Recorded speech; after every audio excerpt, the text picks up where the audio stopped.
Assalamu alaikum students. As you people know that we are discussing the topic excretion in human beings. In our last class we discussed the structure of kidneys. हमने देखा kidneys का structure कैसा होता है या हमने देखा कि कौन कौन से पार्ट्स हैं जो एक्सक्रीटरी सिस्टम को कंस्टिट्यूट करते हैं जो एक्सक्रीटरी सिस्टम को बनाते हैं उसमें हमने किडनीज के बारे में देखा we discussed about ureters, we discussed about urinary bladder, urethra, and now our today's topic is actually how this urine is formed. We may say urine formation. Urine formation. Dear students, you must understand, you people know that I have already told you that urine formation takes place inside the nephron. There are about 1.2 billion nephrons in each kidney, and the nephrons are the functional unit, basic structural unit of the excretory system where urine formation takes place. Today we have to see how this urine is formed. As you can see in this diagram of nephron, there are two arterioles, efferent arteriole and afferent arteriole.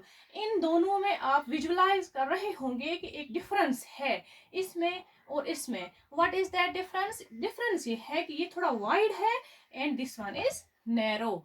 And purpose of this is इससे blood का एक pressure maintain हो जाता है inside this glomerulus. This is glomerulus. होता क्या है, dirty blood जो बॉडी से आता है जिसमें नाइट्रोजनस वेस्ट होते हैं, यूरिया होता है, एक्सेस वाटर होता है, some salts are present there, वो इसमें इस एफरेंट आर्टरियोल से आता है and that brings the blood to this glomerulus. This blood comes at high pressure and high pressure की वजह से क्या होता है, ये ग्लोमेरुलस इस ब्लड में से कुछ materials from the plasma of the blood, some materials like amino acids are there,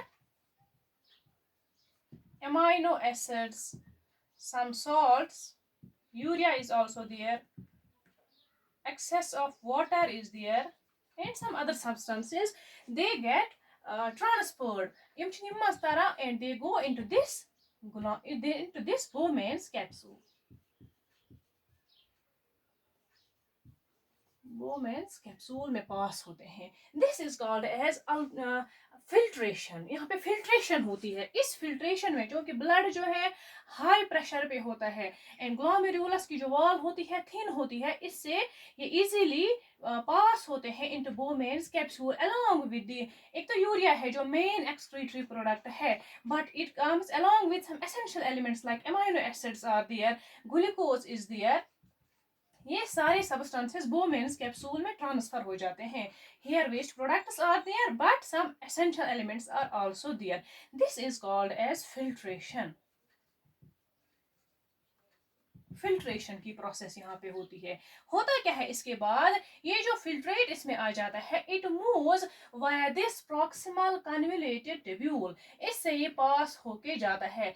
inside this proximal convoluted tubule, यहाँ पे सम ब्लड कैपिलरीज सराउंड करती हैं इस ट्यूब्यूल को. What is their function? वो क्या करती हैं वो blood capillaries? Those blood capillaries reabsorb these essential elements like amino acids are there, important glucose is there, and some salts are there, and excess amount of water जो है, जो needed amount of water होता है, उससे भी reabsorb किया जाता है. लेकिन वाटर की reabsorption और salts की reabsorption हेनलीज लूप में होती है. यहाँ पे मेजर जो है ग्लूकोज और अमाइनो एसिड्स की reabsorption होती है inside this proximal convoluted tubule.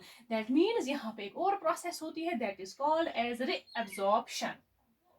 अब ये फिल्ट्रेट, इसमें से रिएब्जॉर्प्शन ऑफ अमाइनो एसिड्स हुआ या रिएब्जॉर्प्शन ऑफ ग्लूकोज हुआ, अब ये पास होता है via this Henle's loop.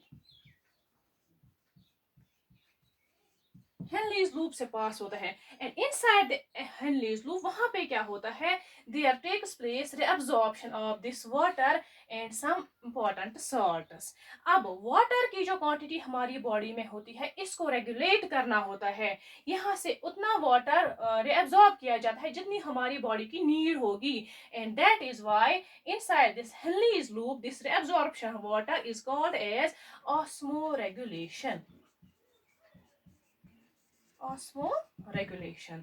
Now जो फिल्ट्रेट इसमें से पास हो रहा है उसमें से अमाइनो एसिड्स को भी रिएब्जॉर्ब किया गया, वाटर को भी, इंपॉर्टेंट सॉल्ट्स को भी और ग्लूकोज को भी रिएब्जॉर्ब किया। अब जो फिल्ट्रेट इसमें रहता है उसमें कुछ एक्सेस सॉल्ट्स हैं, उसमें मेन थिंग जो है यूरिया प्रेजेंट है, that is urine, that is urine. इसको मेन डक्ट में ट्रांसफर किया जाता है। मेन डक्ट में बाकी जो नेफ्रॉन्स होते हैं they also perform this function in the same manner, और वो भी इस फिल्ट्रेट को या यूरिन को हम कह सकते हैं इस मेन डक्ट में रिलीज करते हैं। And this main duct carries this urine to ureters and then finally to urethra and then it gets discharged. This is the main process of urine formation. So inshallah in our next class we will continue the topic.